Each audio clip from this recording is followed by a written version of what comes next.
NSPCৰ কেইবাটাও গুৰুত্বপূৰ্ণ খবৰ 2000 মেগাৱাটৰ শক্তিৰ সোৱণশিৰি নিম্ন জলবিদ্যুৎ প্ৰকল্পৰ মটাউৰিৰ তলৰ অঞ্চলত অৱস্থিত গাঁও বাসিন্দাসকলৰ মাজত আতংক আৰু নিৰাপত্তাহীনতাৰ সৃষ্টি কৰিছে।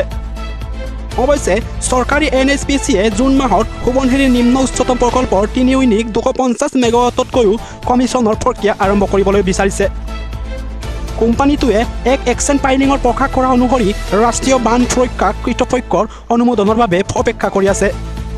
NSPCয়ে কয় যে এতিয়া আশা কৰা হৈছে যে NDSA লাভ কৰাৰ ভিত্তিত 2025 চনৰ জুন মাহৰ পৰা সোৱণশিৰি নিম্ন উচ্চতম প্ৰকল্পৰ 3 ইউনিট 250 মেগাৱাটতকৈও বেছি কমিছনিং প্ৰক্ৰিয়া আৰম্ভ কৰা হ'ব। কোম্পানীটোৱে লগতে কয় যে 250 মেগাৱাটৰ বাকী 5টা ইউনিট 2026 চনৰ মে' মাহৰ ভিতৰত পৰ্যায়ক্ৰমে সম্পূৰ্ণ হোৱাৰ সম্ভাৱনা আছে। শক্তি মন্ত্ৰালয়ৰ অধীনস্থ NSPCয়ে 2000 মেগাৱাটৰ শক্তি সোৱণশিৰি নিম্ন জলবিদ্যুৎ প্ৰকল্প নিৰ্মাণ প্ৰক্ৰিয়া অব্যাহত ৰাখিছে।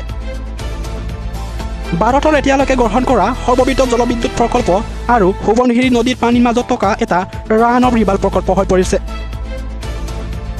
খবৰ অনুসৰি অসম অৰুণাচল প্ৰদেশ সীমান্তৰ গেৰুকামুখ SLSHP এলেকাৰ পাহাৰত যোৱা 24 ঘণ্টা হোৱা প্ৰচণ্ড বৰষুণে সোৱণশিৰি নৈ দৌৰ পেলাইছে। আজি দিনটোৰ ভিতৰতে মথাউৰিস্থলীৰ মাজেৰে তীব্ৰ বেগেৰে তললৈ নামি আহিছে। নদীখনৰ পানীৰ সোঁত বৃদ্ধি হোৱাৰ ফলত লখিমপুৰ জিলাৰ তলত অঞ্চলত ব্যাপক ক্ষতি সাধন হোৱাৰ লগতে বহল এলেকাত প্লাবিত হৈ পৰিছে। গুণাহতী গাঁও পঞ্চায়তৰ কেইবাখনো গাঁও সোৱণশিৰি বাঢ়ি অহা পানীয়ে বুৰাই পেলালে। আটাইতকৈ বেছি ক্ষতিগ্ৰস্ত হোৱা গাঁওসমূহৰ নাম হৈছে নাহাৰাণী, উৰিয়ামতোলা, কলিয়ম, বালিবেটা আৰু বৰচাপৰি। সকলোকক মেৰুন কৰি পেলাইছে। নিউজ ডেস্ক ৰিপৰ্ট, নৱ নিউজ পেপাৰ আছাম।